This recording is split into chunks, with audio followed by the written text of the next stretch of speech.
Programme میں ایک بار پھر خوش آمدید ناظرین۔ اس وقت حافظ حمداللہ صاحب ہمارے ساتھ موجود ہیں، ان سے گفتگو کریں گے۔ حافظ صاحب بہت شکریہ سر وقت نکالنے کا۔ مختلف ایشوز ہیں جن پر گفتگو کریں گے، لیکن سب سے پہلے الیکشن کمیشن کے حوالے سے یہ بتائیے گا کہ اس وقت جن رہنماؤں کو ڈی نوٹیفائی کیا گیا الیکشن کمیشن کی جانب سے، اس حوالے سے تاثر دیا جا رہا ہے کہ ان رہنماؤں کے پاس فورمز موجود تھے، ابھی انہوں نے ہو سکتا ہے کوئی اپیل کرتے ہائی کورٹ یا سپریم کورٹ، لیکن الیکشن کمیشن نے ان کو ڈی نوٹیفائی کر دیا ہے۔ آپ سمجھتے ہیں کہ یہ جو تنقید ہو رہی ہے کہ الیکشن کمیشن بہت جلد بازی کر رہا ہے، یہ تاثر درست ہے؟ بسم اللہ الرحمن الرحیم، بہت شکریہ۔ دیکھیے میرے بھائی، جو صورتحال آپ کو معلوم ہے، ہم نے تو موجودہ سسٹم پر عدم اعتماد کا اظہار کیا ہے، جمعیت علماء اسلام نے۔ بالخصوص بار بار ہم دہراتے ہیں کہ 8 فروری کے الیکشن کو ہم الیکشن تسلیم کرتے ہی نہیں، اور اس میں الیکشن کمیشن کا کوئی رول، کوئی کردار نہیں رہا، بلکہ الیکشن سے پہلے ہی فیصلہ ہو چکا تھا کہ چاروں صوبوں میں کن کن صوبوں میں کن کن پارٹیوں کی حکومت ہوگی اور وفاق میں کس کی حکومت ہوگی۔ تو جب الیکشن سے پہلے فیصلہ ہوا تھا، مجھ جیسے پارٹی کے ادنا ورکر، ایک سیاسی ورکر کو یہ پتہ تھا کہ سندھ میں کس کی حکومت ہوگی، اور 8 فروری کے بعد بلوچستان میں کن پارٹیوں کی حکومت ہوگی، مخلوط کولیشن حکومت، پنجاب میں کس پارٹی کی حکومت ہوگی، وفاق میں کس کی حکومت، اور خیبر میں۔ وہی ہوا جو ہم سمجھتے بھی تھے، سوچتے بھی تھے اور تجزیہ بھی کرتے تھے اپنے مجلسوں میں، اپنے محفلوں میں۔ اب تو اس میں جب فیصلہ پہلے ہی ہو چکا تھا تو پھر الیکشن کمیشن کا رول کہاں تھا؟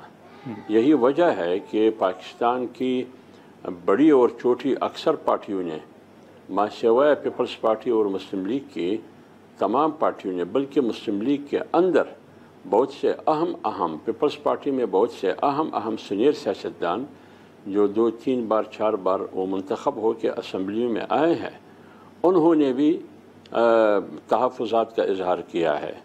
تو لہٰذا اب الیکشن کمیشن جو فیصلے کرتے ہیں، تو جب 8 فروری کو الیکشن کمیشن کو آزاد نہیں تھا، اور آج کیسے آزاد ہوگا؟ تو اس لیے یہ قانونی مسئلہ بھی ہے کہ قانون کب حرکت میں آتی ہے، وہ بھی میرے خیال میں مرضی کے تابع ہے، سہولت کاروں کی مرضی کی تابع ہے۔ اس الیکشن کا فائدہ کیا ہے؟ ضرورت ہی کیا ہے؟ تو پھر ڈائریکٹ مارشل لا لگائے، وہ چاہے تو قانون حرکت میں آ سکتی ہے، اگر وہ نہ چاہے تو قانون حرکت میں نہیں آئے گی۔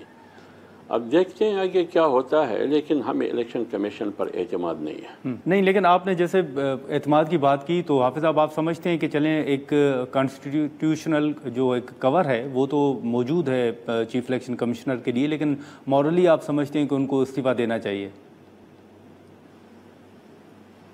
دیکھیے میں عرض کرنا چاہتا ہوں کہ اگر اس قسم کی فیصلے ہم کرتے ہیں کہ سیاسی پارٹیوں کو ہم دیوار سے لگاتے ہیں اس بنیاد پر کہ میرے پشت پر جو قوت کڑی ہے اس کو وہ پسند نہیں ہے، یا ان کی سیاست ہمیں پسند نہیں ہے، یا اس پارٹی کو، جس پارٹی کو آپ دیوار سے لگانا چاہتے ہیں، ان کو وہ قبولیت حاصل نہیں ہے جہاں وہ قبول ہو یا مقبول ہو، جن کو جو قبولیت آج حکمران پارٹیوں کو حاصل ہے، یا 18 کے الیکشن کے بعد اسی پارٹیوں کو جو قبولیت حاصل تھی۔ تو اس قسم کی سیاست جب ہم کرتے ہیں تو پھر اس قسم کے اثرات اور ثمرات جو قوم کے لیے اور ملک کے لیے ناقابل برداشت ہو، اور نہ ملک اس کا متحمل ہو سکتا ہے اور نہ قوم اس کا متحمل ہو سکتا ہے۔ تو اس لیے ہم یہ سمجھتے ہیں کہ الیکشن کمیشن کا جو کمشنر ہے اس کا ٹیمپرر تو میرے خیال ختم ہو چکا ہے، تو ایک نیا الیکشن کمیشن کی تعیناتی ضروری ہے، جس میں اپوزیشن جماعتوں کا آؤٹ پٹ بھی ہونا ضروری ہے۔ موجودہ جو الیکشن کمیشن ہے اس پر میرے خیال میں 80% یا 90% قوم اس پر اعتماد نہیں کرتی ہے۔ تو جب اعتماد نہیں کرتی ہے تو فیصلوں پر کیا اعتماد ہوگا؟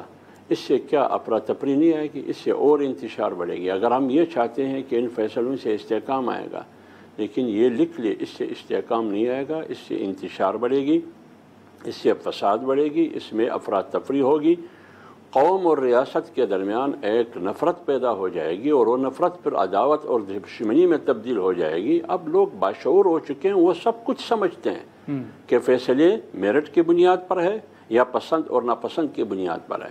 یہ قوم سمجھتی ہے، قوم بے وقوف نہیں ہے۔ لیکن حافظ صاحب، پھر جو الیکشن کمیشن کے حوالے سے آپ بات کر رہے ہیں، جو ان کا رول رہا، تو آپ کی نظر میں پھر اس کا فائدہ کس کو ہوا انتخابات میں؟ دیکھیے بات یہ ہے، ہم سیاست یہ ٹھیک ہے، الیکشن کمیشن اگر ان کے پاس اختیار نہیں تھے یا ان کے اختیارات سلب کیے گئے تھے اور اس کی پشت پر اسٹیبلشمنٹ تھی، میں سوال یہ کرتا ہوں کہ وہ پارٹیاں جو آج حکومت میں ہے، رول کر رہی ہے، وہ پارٹیاں اگر 2018 میں الیکشن میں دھاندلی ہوئی تھی، ہم اس الیکشن کو سلیکشن کہتے تھے، یہی دونوں پارٹیاں، اور وزیر اعظم اس زمانے کی 18 کے انتخابات میں جو عمران خان صاحب وزیر اعظم بنائے گئے، اس کو ہم سلیکٹڈ کہتے تھے۔ کیا 8 فروری کا الیکشن میں جو دھاندلی تھی، یہ 18 کے الیکشن کے دھاندلی کے مقابلے میں 10 گنا برہانگی تھی دھاندلی میں، اتنی بے شرمی کے ساتھ دھاندلی ہوئی۔ لیکن ان ہوئی دو پارٹیوں نے جو وہ الیکشن کو سلیکشن کہتے تھے، اس الیکشن کو جس کو ہم آکشن کہتے ہیں، انہوں نے تسلیم کیا۔ اب مسئلہ یہ ہے کہ ہماری بیماری یہ ہے کہ ہم اقتدار کے بھوکے ہیں، ہمیں اقتدار کی ہوس لگی ہے، اقتدار کے لیے، کرسی کے لیے ہم الیکشن جو آکشن ہو اس کو بھی قبول کرتے ہیں، کیونکہ ہم کمپرومائز سیاست کرتے ہیں۔ 18 کو پی ٹی آئی نے کمپرومائز سیاست کی، ابھی پیپلز پارٹی اور پی ایم ایل اے نے کمپرومائز سیاست کی۔ تو اگر اس قسم کی سیاست ہم کرتے ہیں تو اس کے نتیجے میں جمہوریت کمزور ہو جائے گی، پارلیمنٹ کمزور ہو جائے گی، ادارے کمزور ہوں گے۔ آج آپ ہمیں بتا دیں کہ اداروں کا کردار کیا ہے۔ عدلیہ ہے آپ کے سامنے، ایگزیکٹو ہے، مقننہ ہے، ان اداروں کی کیا اختیارات ہیں؟ یہ سارے ایک طاقت کے سامنے سرنڈر ہے۔